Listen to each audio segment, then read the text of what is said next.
G'day. So today I just thought I'd do a bit of a comparison of two of my 3/4 / boys axes. Try not to call them boys axes around here because my daughter likes to use these style axes.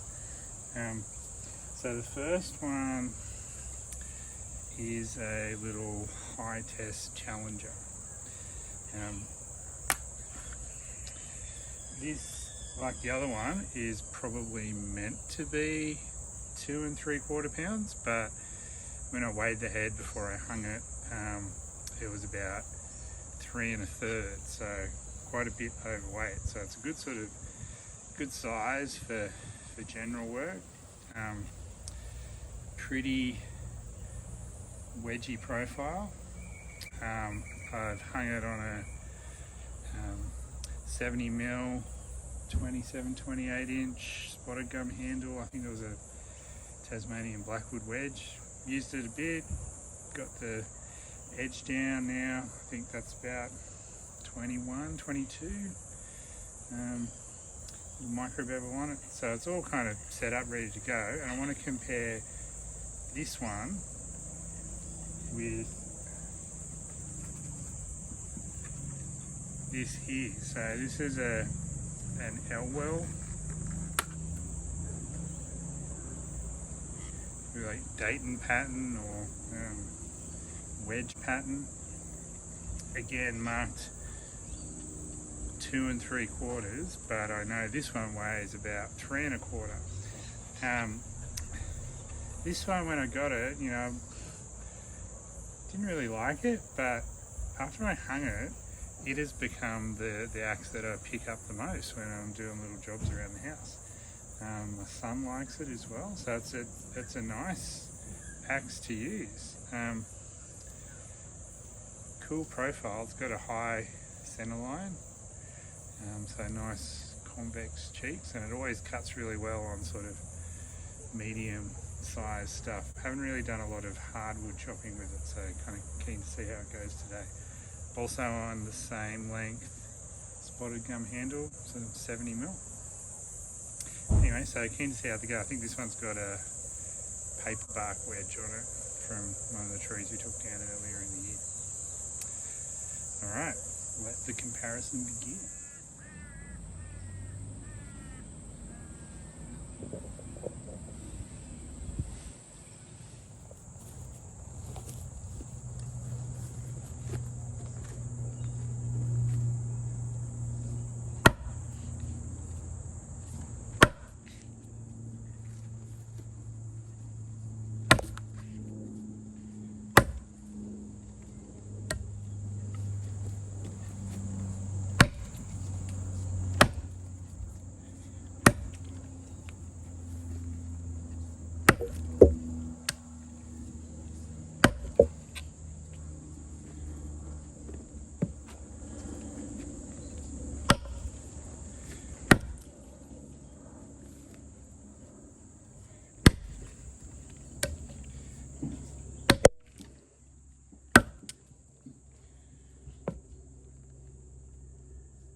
Alright, so back in the workshop now, post chop and comparison of the two 3/4 axes.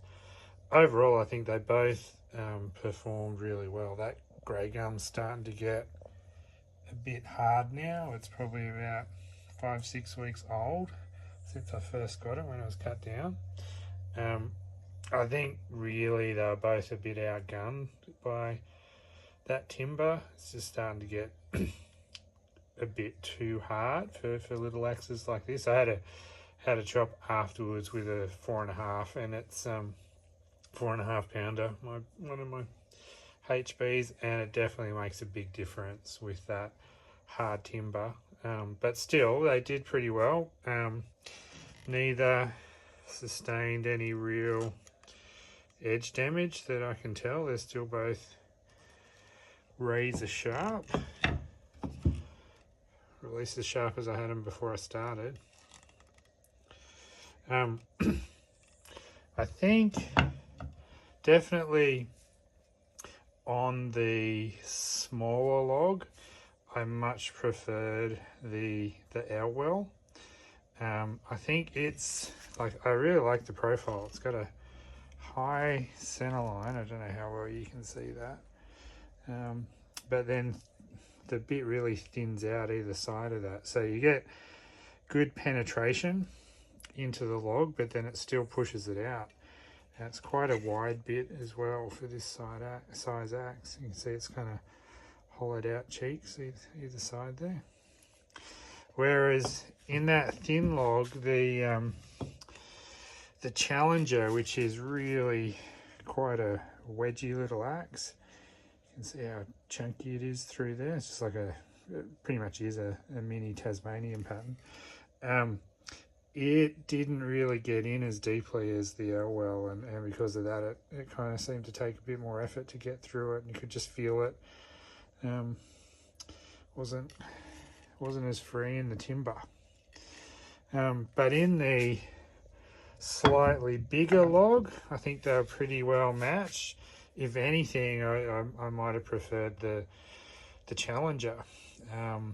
Just seemed to do its thing better. But I think if I had to choose between the two for an all-round sort of 3/4 axe, I'd probably lean towards the old Elwell. This is a good axe. I like it.